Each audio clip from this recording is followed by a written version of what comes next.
Road మార్గంలోనే వస్తాం. ఈ నెల 9న నర్సీపట్నం మెడికల్ కాలేజీ వద్దకు వైఎస్ జగన్ రోడ్డు మార్గంలోనే వస్తారు. వైఎస్ జగన్ కి మీరు సెక్యూరిటీ ఇవ్వలేకపోతే మా పార్టీ కార్యకర్తలే సెక్యూరిటీగా నిలబడతారు. గుడివాడ అమర్నాథ్ మాజీ మంత్రి అనకాపల్లి జిల్లా వైఎస్ఆర్సీపీ అధ్యక్షులు. మాజీ ముఖ్యమంత్రి ప్రజానాయకుడు జగన్మోహన్ రెడ్డి గారిని ఇక్కడి నుంచి అక్కడ తీసుకెళ్ళడానికి వేరే ఆల్టర్నేట్ రోడ్ చెప్పమనండి డిపార్ట్మెంట్ ని. రెండో పాయింట్ ఏం రాస్తారు? రెండో పాయింట్లో ఏం రాశారంటే జగన్మోహన్ రెడ్డి గారు ఈ రూట్లో వస్తున్నటువంటి క్రమంలో వేలాది మంది రోడ్ల మీదకి వచ్చేటువంటి దానికి అవకాశం కనబడతా ఉంది. అనేక జంక్షన్స్లో పెద్ద ఎత్తున జనాలు వచ్చి వారికి స్వాగతం పలికేటువంటి అవకాశం కనిపిస్తూ ఉంది. మా అంచనా ప్రకారం 65,000 మంది వస్తారన్నటువంటిది పోలీస్ డిపార్ట్మెంట్ రాసిచ్చింది. 65,000 మంది. ఒక సామాన్యమైన, మాకు తెలిసి మేము అనేక సమావేశాలు అనేక సభలు మేము నిర్వహించాం, కానీ మేము 65,000 మందిని మొబిలైజ్ చేసినటువంటి పరిస్థితులు ఎప్పుడూ లేవు. ఏదైనా ప్రభుత్వంలో ఉంటే బస్సులు తేవచ్చు, ప్రభుత్వంలో ఉంటే ఆటోలు ఇస్తారు, ఆర్టీసీ బస్సులు ఇస్తారు, ప్రైవేట్ వాళ్ళు బస్సులు ఇస్తారు, మొబిలైజ్ చేసుకునేటువంటి దానికి అవకాశం ఉంటుంది. కానీ ప్రతిపక్షంలో ఉన్నటువంటి ఒక నాయకుడు ఒక పర్యటనకు వస్తూ ఉంటే 65,000 మంది వస్తారన్నటువంటిది పోలీస్ శాఖే చెప్తా ఉందనంటే ఇది జగన్మోహన్ రెడ్డి గారి మీద అభిమానంతో పాటు ఈ రాష్ట్రంలో ఉన్నటువంటి ప్రభుత్వం మీద వ్యతిరేకత అనేటువంటి విషయాన్ని కూడా గమనించమని చెప్పుకోతా ఉన్నా. ఎవరి తరం కాదు 65,000 మందిని తీసుకురావడం. ఒక నియోజకవర్గం నుంచి మహా అయితే ఒక 10,000 మందినో 5,000 మందినో తరలించడం అంటే ఏదో బాధపడి తీసుకురాగలం.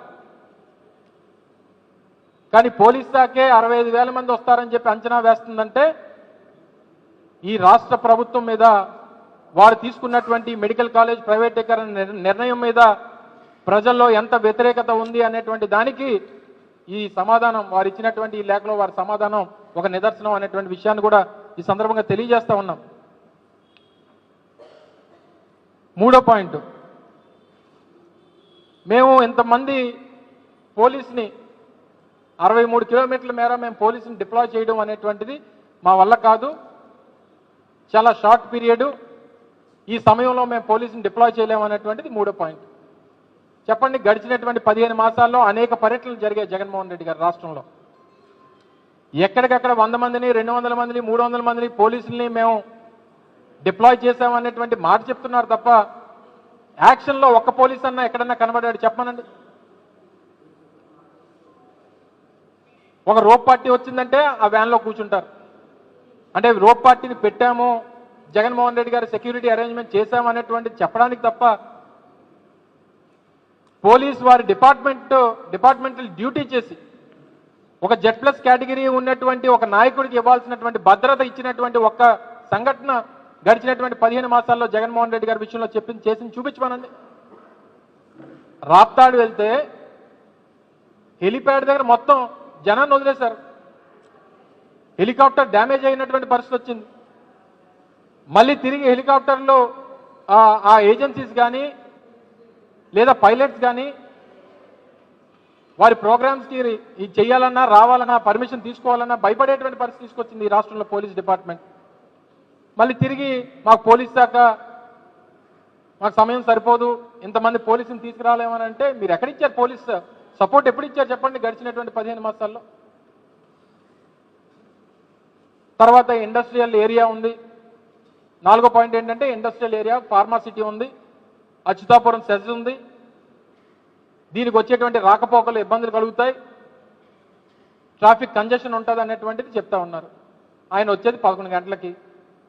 అయితే మార్నింగ్ షిఫ్ట్ ఉదయాన్నే 6 గంటలకు ఉంటుంది, జనరల్ షిఫ్ట్ 9 గంటలకు ఉంటుంది, బి షిఫ్ట్ 2 గంటలకు ఉంటుంది, సి షిఫ్ట్ రాత్రి 10 గంటలకు ఉంటుంది. నాకు తెలిసి అయితే ఇవే వర్కింగ్ అవర్స్ అయితే మాత్రం.